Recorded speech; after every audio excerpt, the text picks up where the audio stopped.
काटा लगा गल शेफाली जरीवाला या अभिनेत्रीचा वयाच्या फक्त 42व्या वर्षी अगदी अचानक मृत्यू झाला।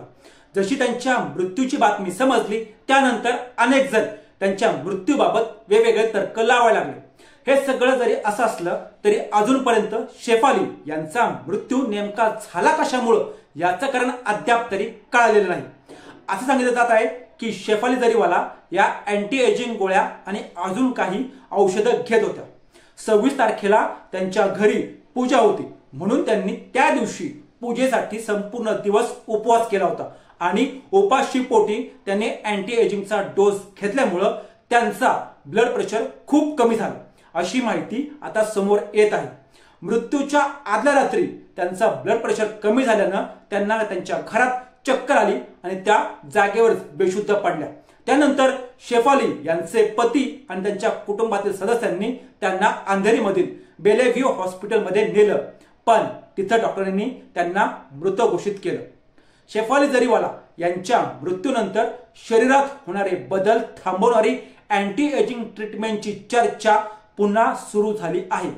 पण नेमकी ही ट्रीटमेंट असती तरी काय जाणून घेऊ या व्हिडिओच्या माध्यमातून। नमस्कार, मी किशोर बलकवडे आणि आपण पाहतात विषयच वेगळा।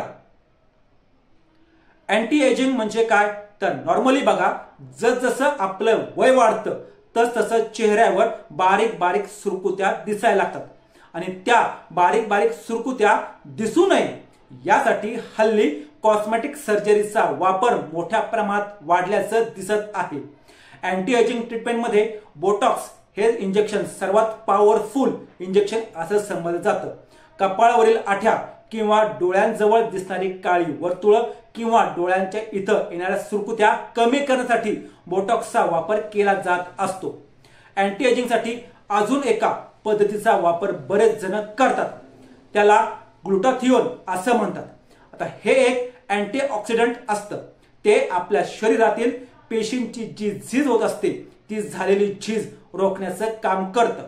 डॉक्टरांचं असं म्हणणं आहे की आपल्या शरीरात मुळातच ग्लुटाथिओन हे आधीपासूनच असतं, मात्र जसं आपलं वय वाढतं तसं वाढत्या वयाबरोबर शरीरात ग्लुटाथिओनची निर्मिती कमी प्रमाणात होऊ लागते।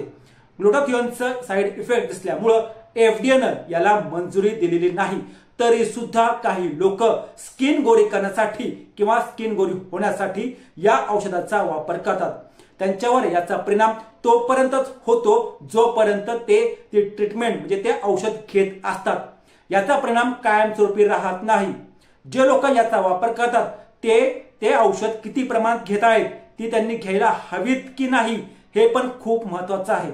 जर आधी कोणती ॲलर्जी असेल किंवा कोणत्या आजाराशी संबंधित त्रास असेल तर या औषधांमुळे तो आणखीन वाढू शकतो।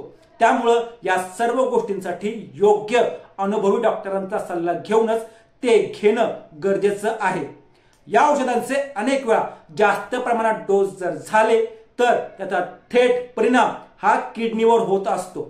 तज्ञ डॉक्टरांचं असं सांगतात की याचा वापर आपण स्वतःहून अजिबात करायचा नसतो किंवा करू नये। तसंच ज्या डॉक्टरांना याबद्दल माहिती नसेल त्यांच्याकडूनही ही ट्रीटमेंट कधीही करून घेऊ नये। शेवटी काय तर नैसर्गिक ते नैसर्गिक आणि कृत्रिम ते कृत्रिमच।